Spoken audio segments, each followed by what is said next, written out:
We're celebrating International Quality of Life Month at Spark, something that affects us all.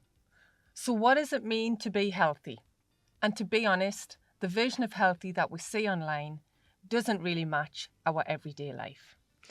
Exactly. So we're trying to redefine healthy. Okay. It's not just the number on a scale or a body type. It's something that genuinely improves your quality of life. So yeah, a lot of the things that we see online, and a lot of what ladies talk to me about is they see a certain body image as being healthy. But let's be honest, a lot of that is good editing with all the different apps, lighting, and sometimes the ladies are just really genetically blessed.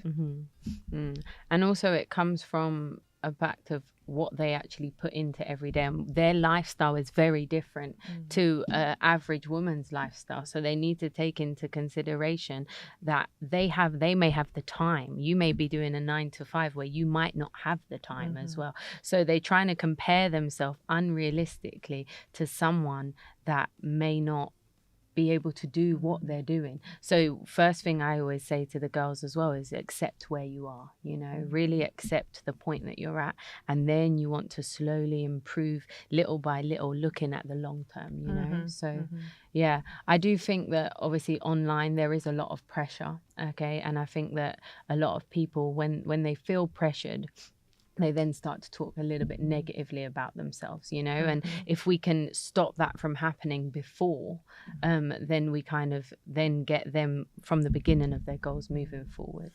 Yeah, you see, especially now there's a lot of reels, what I do in a day, what my morning routine is like in a day, what I eat in a day.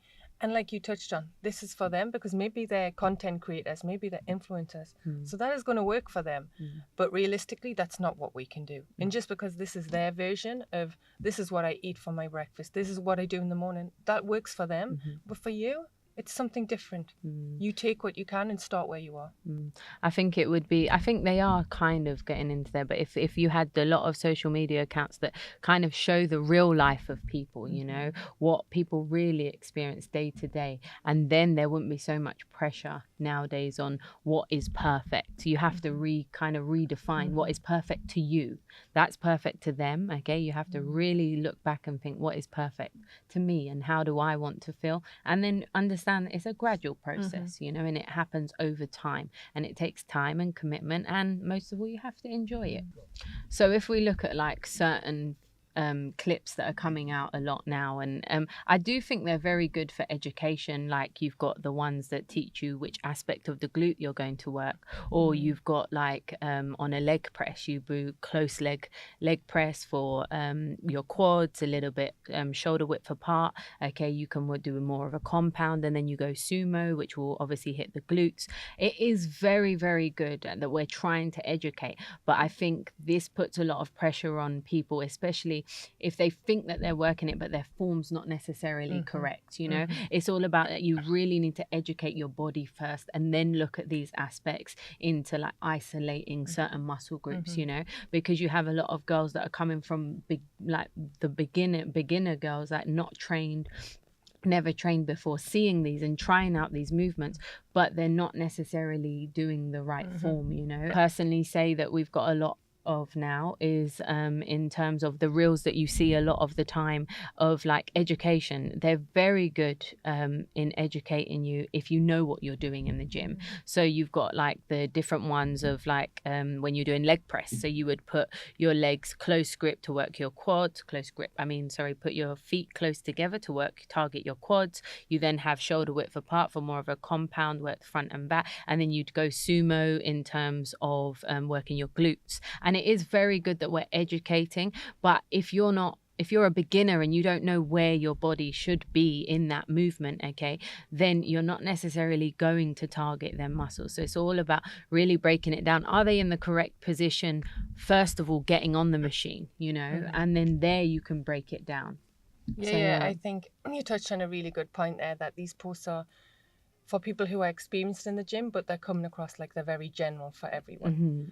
And we understand that you have to start from the basics. If you've never been in the gym before, you have to understand how to activate the muscles, the technique for you. And also, it's not just about exercise as well. We need to look at all different things, And yeah, I think this can be quite a big pressure for people who've never been to the gym before. And we see it. We see it come in the gym. People are queuing up to use the leg press machine, but then they get on and they're not in the right position. So I think this is where us as coaches, especially within Spark and the members that we have coming in, we can really, really help them out to understand. No, definitely. And as well, what you said as well, that brings up a good point in terms of every day is going to be different for training, you know. Like what I said earlier, like you might be working a 9 to 5 and you're super tired and you may not have been at the same weight that you was at last week, you know. Your form might go, so it's okay some weeks to bring that weight down, okay, and just work on form and maybe just look at tempo, you know. These little things in terms of what you want to look at in your training is that if you're looking at Instagram models constantly squatting like 100 kg, you know, you're thinking that you need to do that and you don't, you know. You've got to find what works for your body, what works for your range of motions at each joint, you know. You really need to understand your body and then design your training program from there. And also there's always some new trend where even my clients who have trained for 10 years, they'll come in, Victoria, you apparently you're not supposed to drink water at this time of day. Or Victoria, we shouldn't be doing our lower body sessions more than this a week. So they're looking at what they say online and they're coming and they question you. And it's something you've been doing for a long time with them and they've seen results, but they can question it all because of people are very convincing online in such a short space of time. Yeah, when I get new clients in that speak about stuff like that, I say, sure, we can do it, but I want you to understand why they're doing it. So we're always, again, going back to education. So as long as you understand why the reason is behind what it is, but some of them are fads, you know, some of them are fad. I think someone came in the other day and said that there's, if they do like just a boxing movement really, really quickly for like 2 minutes a day, they're going to reduce the fat on their arms. Of course, if you're not, okay, doing that, you're adding a little bit of extra activity, you might see some difference, okay? But come on, over time, it's all about consistency, you know? If your fitness routine is making you anxious, exhausted, and guilty all the time, then it's probably not improving your quality of life. So let's talk about sustainability. So Naomi, what do you think sustainable fitness actually looks like? We kind of touched on it a little bit earlier. I would personally say that you've really got to break down your life, okay, what you need to work on, okay, and what you can actually do. And just like what I said, it all comes to accepting where you're at, okay, and what needs to be done. And then also accepting what you can do, not over training, really working around your lifestyle. You might be a mum, you might have 3 kids, you might work a 9 to 5. There's all these different aspects that you've got to take into consideration and really think about what I can actually do to then get a consistent training program. So yeah, really look at your timetable, where you can fit it in, and then also as well, just look at yourself and think how better you're going to feel after this as well. Even if you've never trained before and it's just 1 session a week, that 1 session a week is going to add up over a year's time. Yeah, I know obviously you said if you're new to the gym, but you know, even us as coaches, we have to adapt as well. People think because we're coaching, oh, you can train at any time. No, we still have our own responsibilities and we still feel a certain way. I was telling my clients, I think it was Sunday, it was like 4th of January. And I said, okay, I'm ready. I came back into work. I was ready to start training. I had my outfit on. I was everything. I went up to the squat rack. I stood there. I looked at the bar and I said, you know what, Vic, you're not training today. And I went back downstairs and I changed. And this is me listening to my body. This is not something I do all the time, but I think it reminded me that no matter how long you have been training, whether you're beginner, super advanced, a professional athlete, sometimes you really have to listen to yourself and you have to understand when things can fit in and when they can't. No, that's so important as well. I always say that to the girls as well, like not every day is going to be perfect. You know, we have to look at your lifestyle, how you're feeling, your hormone level, all these different aspects. You have to really say to yourself, okay, each day is different. You know, I might feel like today I can go in and squat my max, you know, tomorrow I might be so sore that it's okay, some movement is better than none, you know.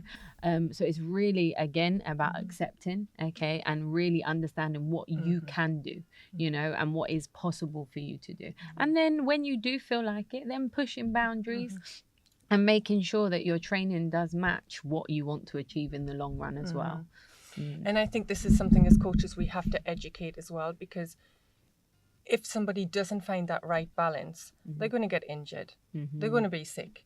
You'll see that sometimes clients are always sick because they're never resting, not just from the gym, but in their own life too.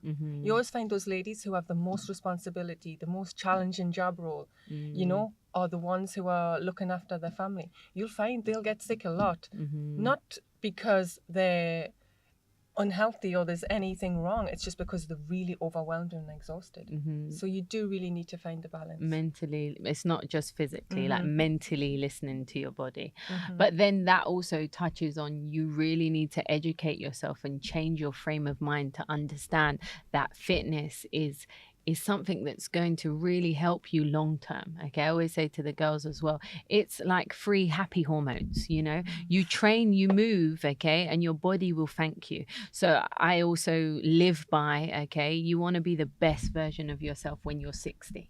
You know, you want to be able to get out of a chair. You want to, so if you're looking at long term, okay, you're going to really understand that I don't need to do a 3-hour session today. I can break that down into 5 1-hour sessions a week, you know, and really enjoy it. And when you learn to enjoy it, you're more likely to come. And also, if you're educated and you enjoy it, then you're more likely to come. So you've really got to look at, do you know what you're doing first? You know, do I understand what I'm doing in the gym? Because when you understand, you're going to be happy to come to the gym. You're not questioning, thinking, who's looking at me, getting that pressure. After that, you're then looking at, what can I actually do? You know, how can I progress? How many times can I come in that's really going to suit me and my lifestyle? Okay. And then after that, you'll then get into like a habit of it, and you'll enjoy it, you know, get your music on, speak to the people. You'd create that community, and that's obviously what we try and do at Spark, you know. You've always got to try and find something, you know. Sometimes if you don't feel like you want to work out and you put on something you want to wear, like your new workout outfit, you come in and that's it. I'm ready to go. But I also think it's important that we educate them, not just what we do inside the gym, but also outside. So making sure they're sleeping, they're eating well, they're taking a moment for themselves, you know. Even if they don't feel like coming to the gym, just go for a walk outside. Obviously now it's the best time for people to walk, it's cooler. But I think we have to also educate, just, I know I keep saying this, but just to get the balance. That's what quality of life is all about, you know. It's looking at every aspect of your life and thinking, am I actually living a life that I'm going to get better at? You know, like, is it going to make me better in the long run for when I'm 60, or is it slowly like working away at me mentally? You know, am I putting so much pressure on myself that it may lead to injury, or am I putting so much pressure on myself I can't keep up with my work at home or my family? You know, where is your quality of life, and where do you need to give time to? And also, you know, you see this pressure, I'll go on Instagram again, we have to lift, we have to do this. I find sometimes the ladies who are coming into the gym and say they feel the pressure to lift heavy all the time, they're anxious. Maybe this is not the right thing for you to do every day. Maybe go and try some Pilates, go and try some yoga, go swim, go do a stretching class. That's so true. Try something else, because your body needs something different. Go for a run, go for a walk. It's not always about coming in and performing to the max. No, that's so true. And not necessarily as well. I think a lot of women put pressure, this is more mentally, put pressure on themselves in terms of being happy. You know, what is happy? It's not necessarily one thing that's going to make you happy. There's going to be periods where you're going to be happy, and there's going to be periods where you might be monotone, and that's okay. You just have to find where your equal is as well. Training, mentality, life, you know, in all aspects of your life, really improving the quality of your life. Yeah, and I know we just focus now a lot on women, but you know, it's the same for men too. They just have different standards, different things of how they should look, how they should be living their life. So no, definitely.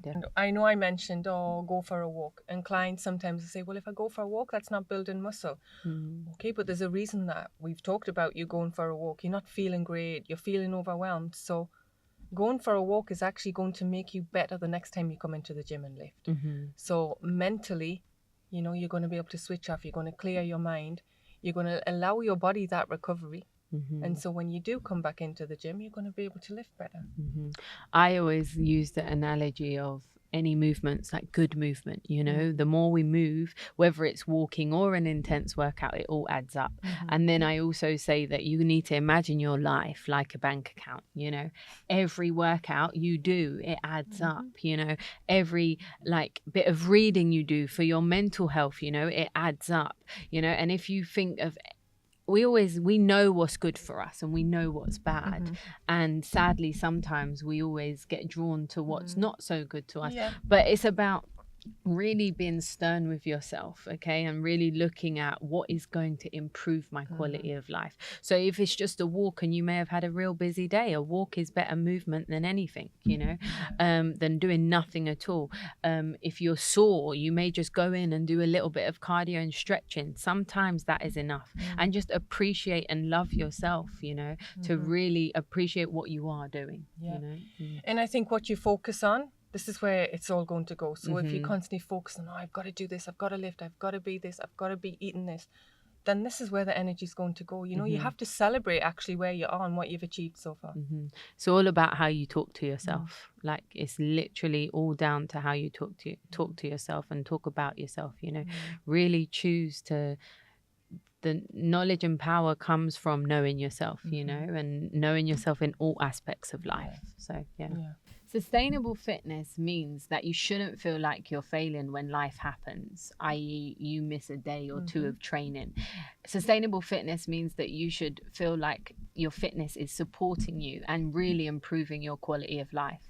I was reading a book the other day and it was really like, your mind is a garden, you know, what you say to it and what you water, you know, it's literally, you've got to look at all aspects and really talk nice to you yourself, you know, understand that your body is a temple that we need to look after, you know, because we only get one at the end of the day, and every aspect of life we need to choose to cherish and water.